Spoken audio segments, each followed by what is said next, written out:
Okay, if I can bring this meeting to order, everybody, and a warm welcome to those attending the Major Applications Planning Committee and our viewers watching live on the Council's YouTube channel, Hillingdon, London.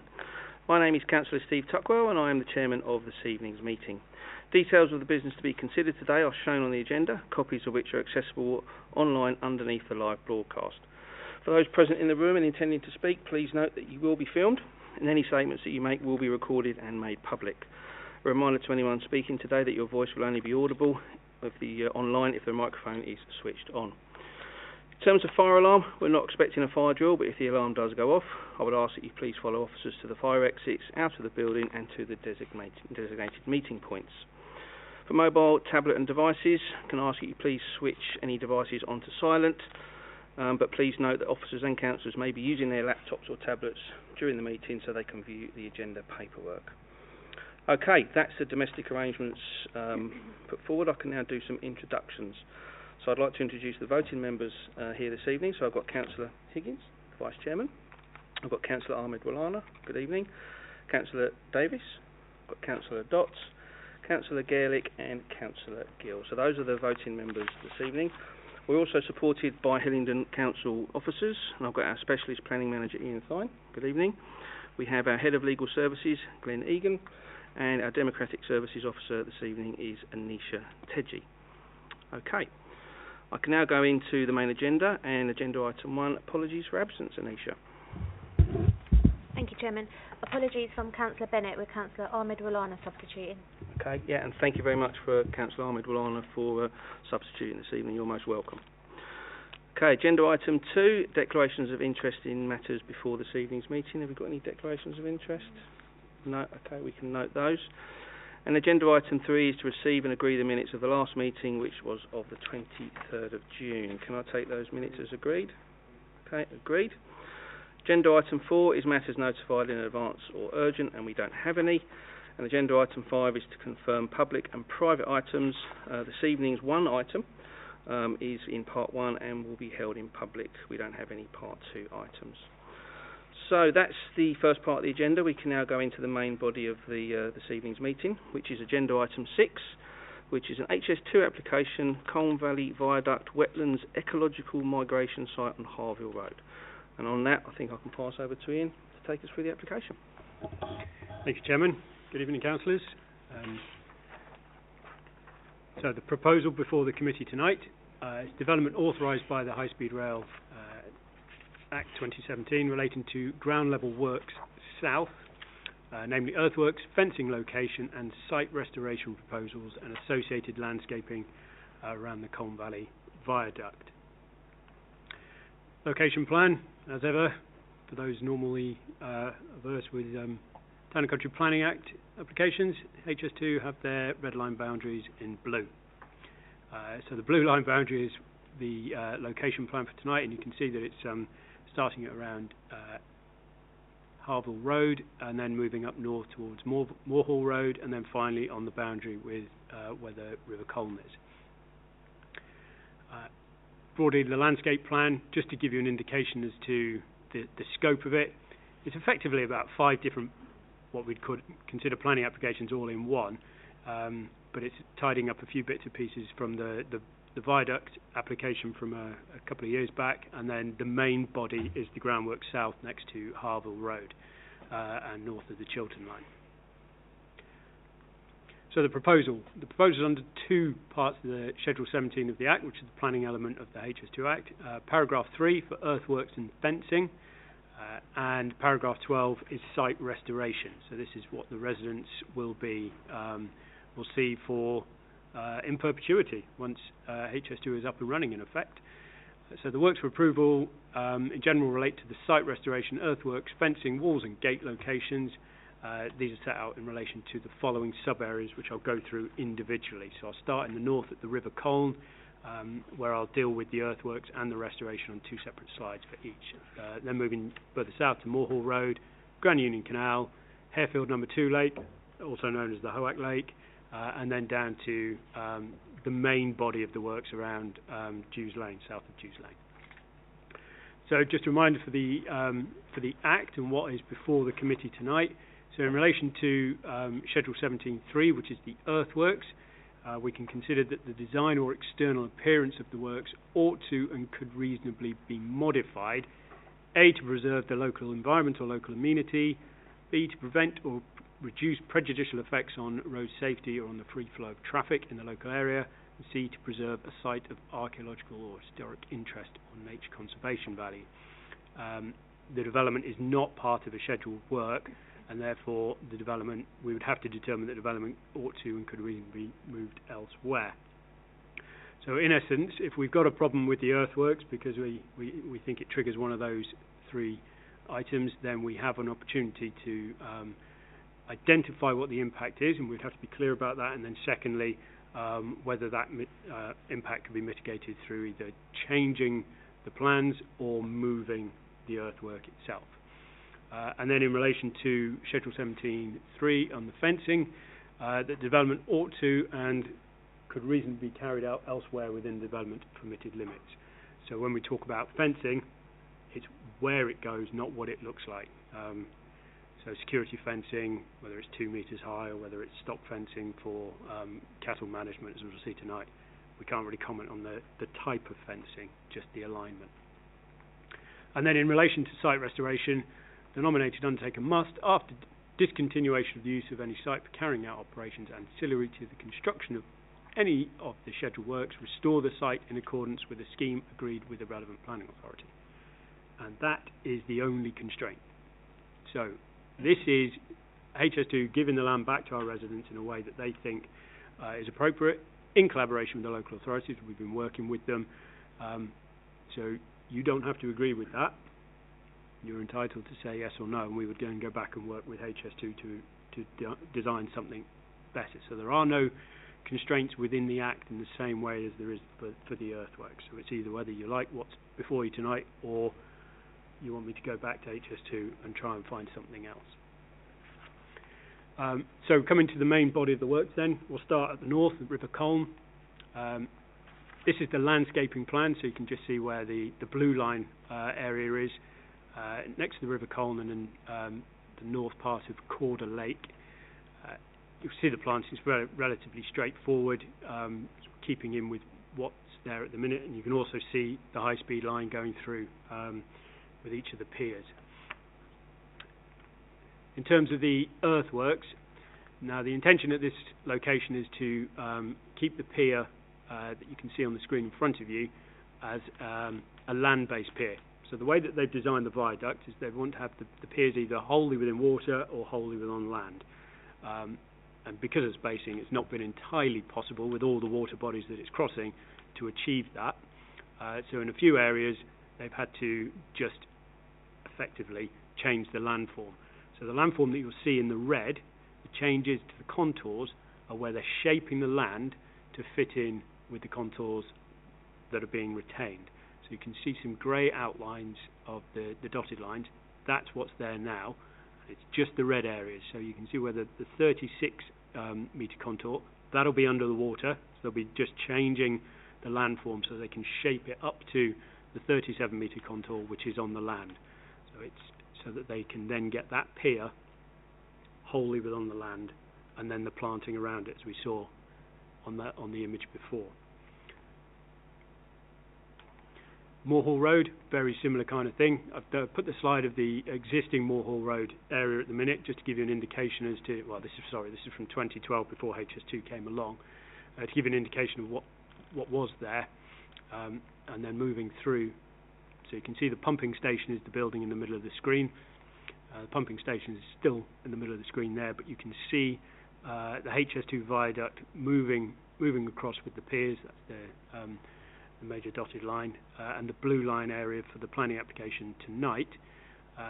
You can see the dark green areas is where they'll be planting some more trees and some more grassland to keep in with the kind of planting that we saw on the aerial image. There's an access and maintenance track. Obviously the piers will require regular maintenance and checking, or certainly checking, not necessarily regular maintenance. The maintenance regime is minimal, but obviously it needs to be kept under observation, so they need access. They also need access to the piers that are entirely water-based, so there's a couple of slipways that have been shown on here, so we can just see on this image here, one slipway in that part of the lake and one on there, and if I can point on that one for the other councillors, so a slipway there coming into this lake so they can access that pier and that pier, and a slipway down here for access to these piers. So again, relatively straightforward in terms of the landscaping, trying to hide some of this infrastructure work and paraphernalia. Obviously you can't hide the viaduct, that'll be fairly prominent, but you can just try and landscape the areas that they are doing around here. This body of woodland here, and here for the other councillors, that's retained woodland, so that was a tree belt, should I say. It's not really woodland anymore, it used to be, but what's left of the trees that are there, so that's all that image shows, so it's not part of the approval as such. And coming again through to the contours, just to highlight the red areas, to create the slipways, one there, and one there, one there, and one there. And again, just to try and make sure that they got the piers land-based or water-based, they'll be taking some away and putting some into the lakes, and then creating that maintenance track as well. Moving down further south, Grand Union Canal and Harefield Lake number 2, I'll do these together. So again, you can see the Grand Union Canal at the top left of the screen.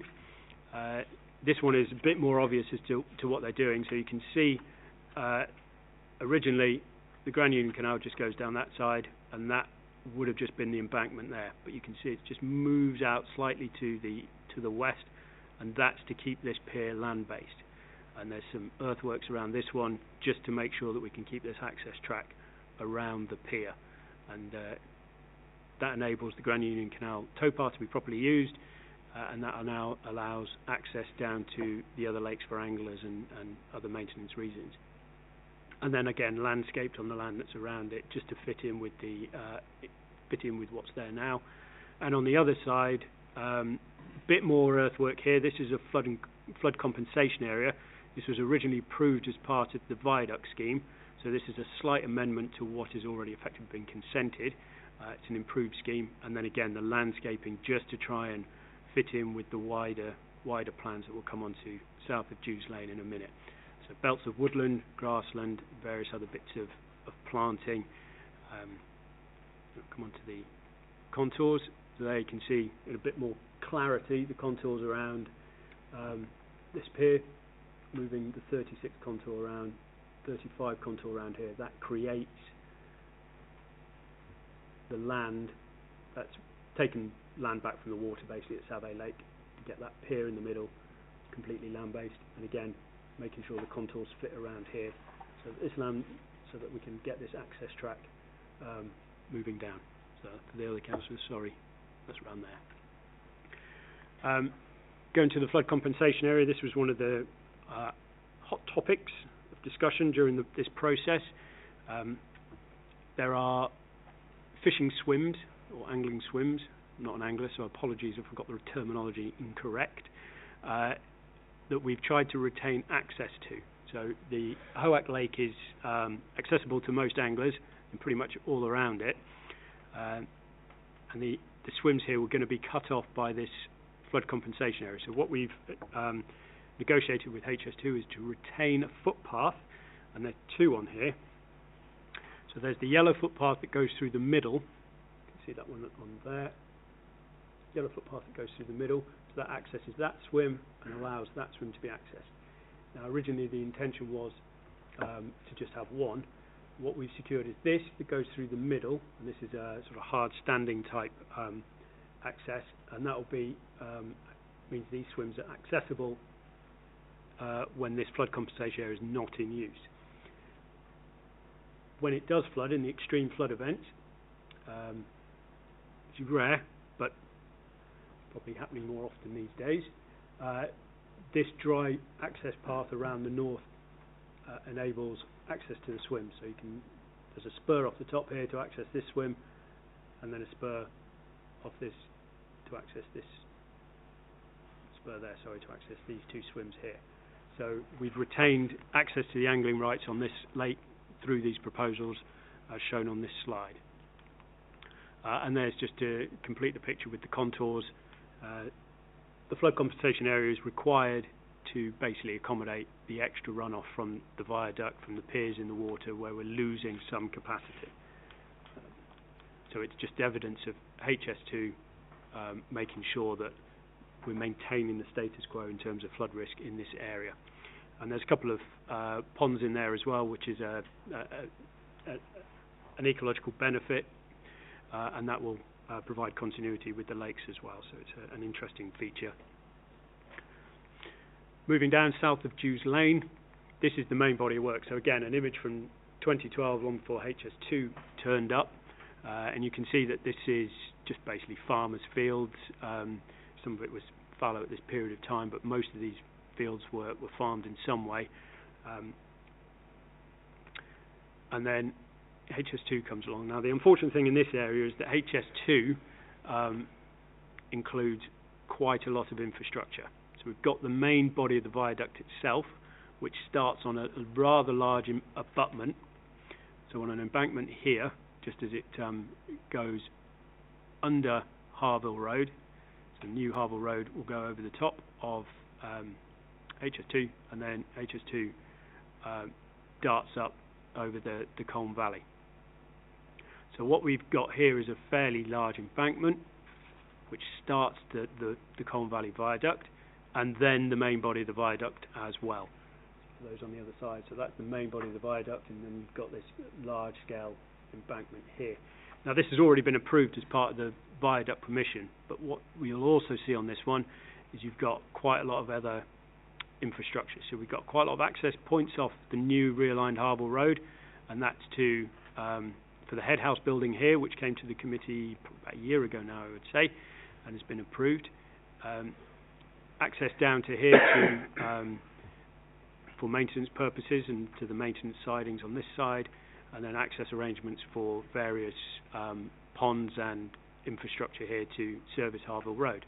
There's another pond up here that will come back to the committee chair. That was reserved for later because we weren't happy with the hard engineering on that one, so we're working with HS2 to have that a bit more softer so it fits in with the rest of this landscape. And then the nastier bits of kit, like I said, the head house, new building in an area where there wasn't one before, and then the auto transformer feeder station just there. Now that's a big gap in this proposal at the minute because that's going to be brought through rail systems fit out when HS2 have reached that position. That's not for a line joint venture who are the applicant effectively on behalf of HS2 for this one. So we don't have the designs for that, but what we are trying to do is make sure we've got the landscaping in place to effectively cover up what is a fairly incongruous bit of infrastructure in this area. And then obviously where you've got such infrastructure you need access to it, so there's a lot of access arrangements, and new infrastructure in this area with new changes to landform require flood compensation areas. So quite a lot going on in this area in terms of hard infrastructure, but what we've tried to do with HS2 is work with them to soften the land around it, to try and put something back that the residents would, it's not just an oppressive environment. So if we come on to the landscaping, there's actually quite a lot of nice landscaping in this area. Now the first thing I want to point out is at the minute there's rights of way at the top here and a right of way down by Hoack Lake. So on the side, right of way down here, and then a right of way up here. Now what we've tried to do with HS2 is secure a right of way that goes along the Chiltern line, just south of the Chiltern line, crosses up the New Harville Road and connects in here. So that's the first thing. This is a right of way that's not there at the minute. So using HS2, we've got an opportunity now to get people into this area and onto the Grand Union Canal and the Colne Valley without walking all the way up Harville Road, coming up here, or without then having to dart further down south to go across Uxbridge Golf Course. So this is a new right of way that effectively severs or dissects two quite disconnected rights of way. So it's quite a nice new route. All this will be tree planted. The area around the auto transformer feeder station will be tree planted to try and protect and hide what is effectively a hideous looking thing. New pond here which will be fairly softened to sort of integrate into this nice new green landscape, and then some new features in the Colne Valley which aren't there at the minute. Smaller bodies of watercourses, scrapes, different types of planting and meadowland.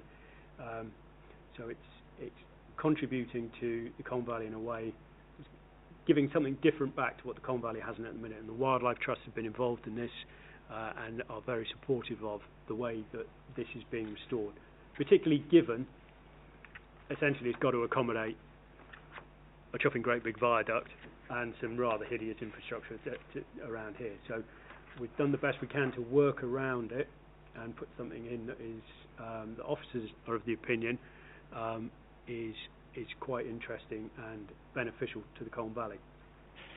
I would also say that the original plan from HS2 was not to have this public right-of-way in. It was basically for ecological purposes. I said I don't want the restoration of the land to be kept away from the residents. So if it's for ecology, it can also be for residents. So we've got this area in, this public right-of-way. And also there's a little footpath around this interesting area here. We'll come on to some of the photo montages in a second. So we've got an interactive landscape for residents that serves a good ecological function, but also contains the kit necessary to deliver the project. It will fit in nicely with this pond, which we're working positively with HS2 to get softer, like this committee wanted to, and that will come back shortly. So we think with what we've been given, we think we've got a fairly good outcome here, but that's obviously for the committee to make the final decision on. So if we just come to some of the photo montages, obviously a little bit of artistic license here from HS2, but you know they're entitled to that, I guess. What you can see on this image here is cows, and that is going to be the preferred land management here. It's not uncommon. The Wildlife Trust have a site down at Frays Meadow where they have a herd of cows that go around to a lot of these conservation sites, and the cattle basically manages the land, keeps the weeds down, and keeps it in continuity with the rest of the ecology around. So it's not heavily managed for other reasons. And all this land will be retained by HS2 Limited. So the original intention was possibly to give parcels back to the council, but because it's got to fit in so much infrastructure, the best thing to do is for HS2 Limited to keep it, land manage it, and they will do that through a herd of cattle, which probably can move around from various sites as and when necessary. And then just images again showing you the viaduct, can't hide that, and then just the kind of landscape that we're trying to put back here for residents to enjoy as best they can. And there you can see the area that we talked about, where the interesting features with the different types of ponds and wildlife and the high vernacular around, which is being put in by HS2. Slightly different features than what is at the Colne Valley at the minute, so it should all contribute to a fairly diverse ecological setting that residents can enjoy, which is the important point here as well. So it's not just giving it back to ecology and asking residents not to go anywhere near it. It's interactive. The residents can enjoy this area as well. So in terms of the report, no objections from statutory consultees. Matters related to public interaction with the new landscape resolved, as I've said, with the new footpaths and rights of way in there. Matters related to the angling access through the flood compensation area were resolved. We work closely with the anglers to achieve that. So if we start from the top all the way down, the earthworks and the landscaping around the piers, that's relatively straightforward. That's necessary to accommodate the viaduct. The flood compensation area is a little bit more complicated, but I would say that already benefits from an approval. So what we're seeing tonight is actually a preferred approach. And then the areas south of Jews Lane, which is there is a fairly free license to do what we want with the land. We think we've got to a position of something quite positive there, and it's up for the councillors the committee tonight to confirm whether that is the case or whether they want us to try and do something else with HS2. So the officer recommendation is for approval, no informatives, no conditions. Thank you, Chair. Okay, thank you very much for that, Ian. Members, you would have had a lot of information to take in there, which we will go to questions in a moment or two. But before we do that, I'm going to invite our Head of Legal Services, Glenn Egan, to take us through, from a legal perspective, his views on it. Thank you, Chairman. First issue is, do members think they have sufficient information before them to make a decision? It's a very full report here tonight, but if there's anything you think is lacking, you should say so, and then you should say so why you would need that information as well. I think secondly then, what we've got there is the recommendations of officers. As you say, as we said earlier on, the council's grounds for manoeuvre here are restricted. Officers are satisfied with the proposals for earthworks and with the location of the proposed fences, and also with the restoration proposals submitted by HS2, which do include a number of benefits for residents and also the local environment there. But obviously it's up for members to decide whether those benefits are sufficient to give this approval. Thank you, Chairman. No, thank you for that, Glenn. Okay, I'm going to open it up in a second, but I think it's worth noting that the amount of work that goes in terms of the discussions with HS2 to get to the level of detail that we've got in front of us tonight. So thank you to Ian and your team for putting all that together. But we can now go to questions. Councillor Higgins. Thank you, Chairman. Just a couple of things, really. Firstly, the cattle. I'm a dog walker, and I have to go through fields with cattle and have to be responsible when I take my dog through there. Just to make sure that there is something in place for that. I mean, I know it's an illustration and it was just saying dogs off lead, which you wouldn't want dogs off lead with cattle about, to be honest. I don't know if there's any scope for us to make... are the cattle going across the path? That's I suppose the first thing, or are they on just one side of it? That's my first question. And see if there's any mitigating circumstances we can make sure that dogs don't get and the cattle don't get stressed. The other thing is there enough safety around the pillars against antisocial behaviour in those areas, especially in the green areas? I can just imagine kids at night going down there and underneath the viaduct and causing lots of trouble. So just want to make sure that we've covered that off as well. And that's all really. Thank you. Okay, you okay to pick those up, Ian? Yes, thank you, Chair. Thank you, Councillor. I think in terms of the cattle and dog walking, it is illustrative at this point, and what we don't have before is a proper land management plan yet, because we don't have a land manager on board, because that comes later in the HS2 programme. But what we can do is we can put an informative on, Councillor, to that regard. I don't have a problem with that. Just setting out that our concerns are about the interaction between cattle, dog walking and any other amenity issues like that. So we can put an informative on, and then that will be a trigger for us when we're discussing land management issues.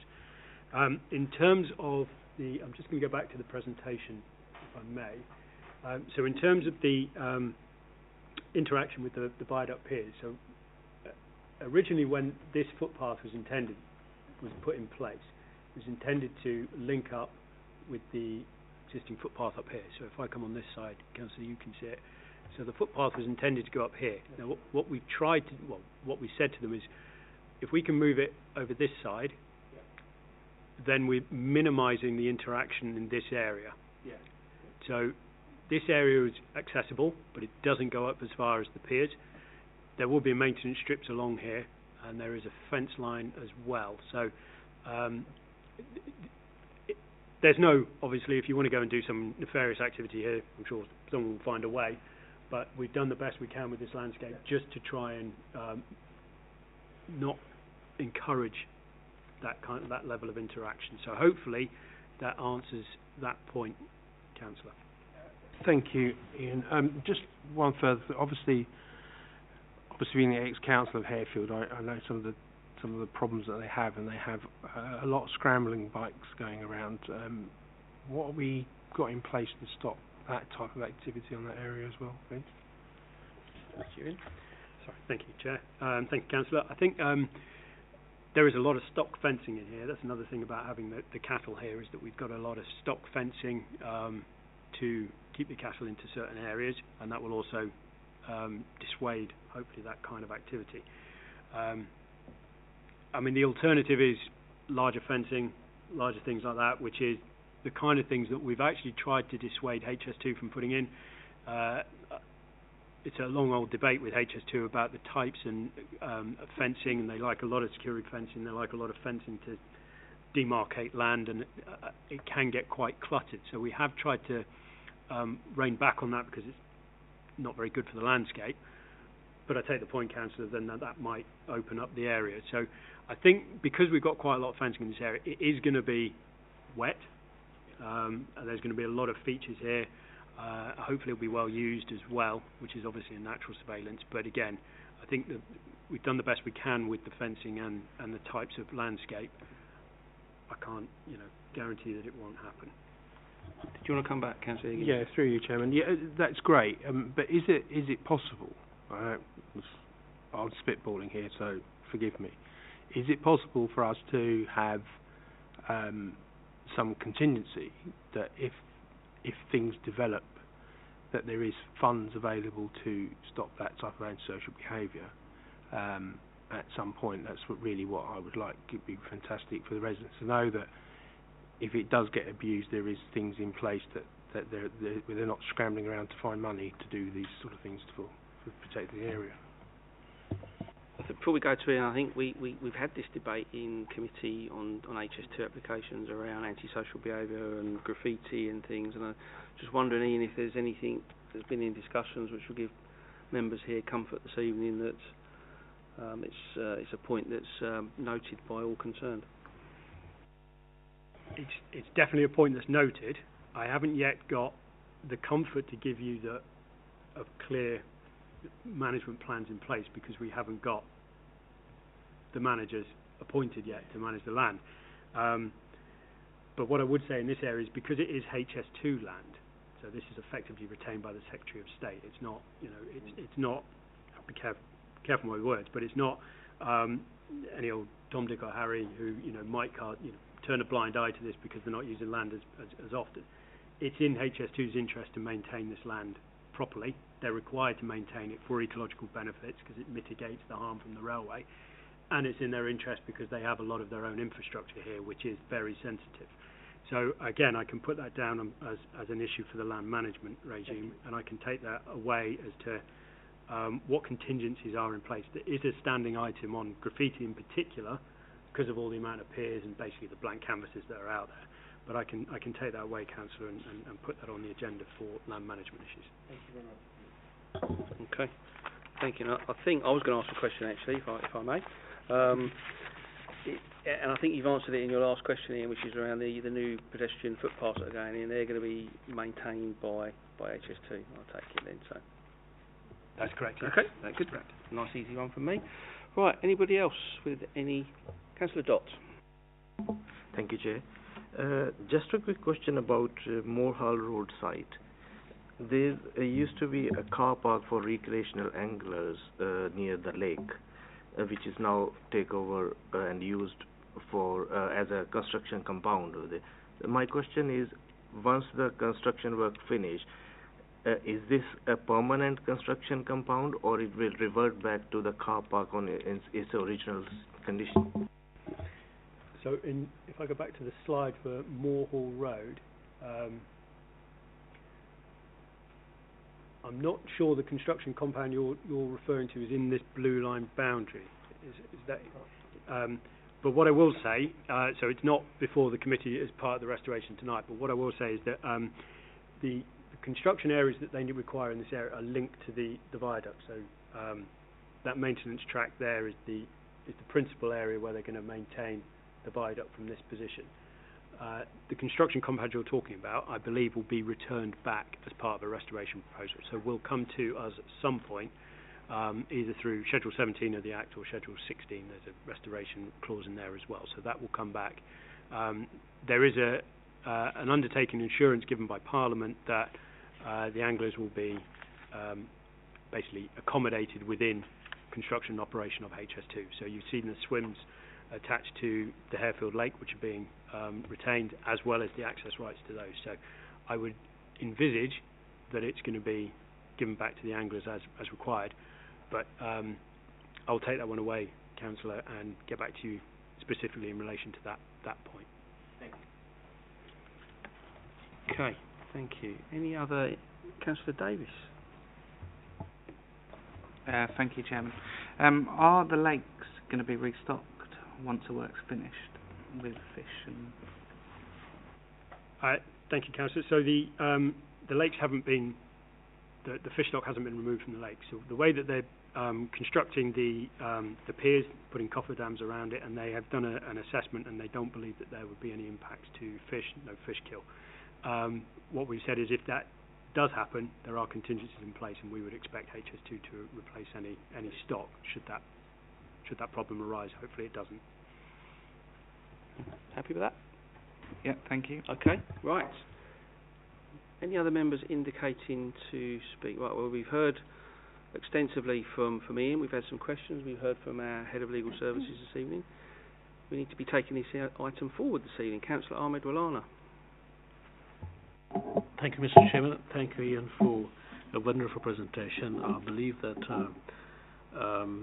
there's a lot of information that we have heard and seen all the plans, and to me there's nothing to object to it really, to approve the restoration of the site. So I'm happy to move. Thank you. Okay, we are moved. Councillor Dott? You're happy to second. Okay, right. I'm not seeing any other indicators here, so we are moved and seconded. Can I take a show of hands for approval of this item in line with officer's recommendation? Myself included, so that's unanimous. 7. So, okay. Thank you very much, everybody. Thank you to Ian, Anisha and Glenn this evening. Thank you to members for taking part, and thank you to those viewers that might have been watching on our YouTube channel this evening. And on that note, I can now close down proceedings and wish everyone a good evening. Thank you.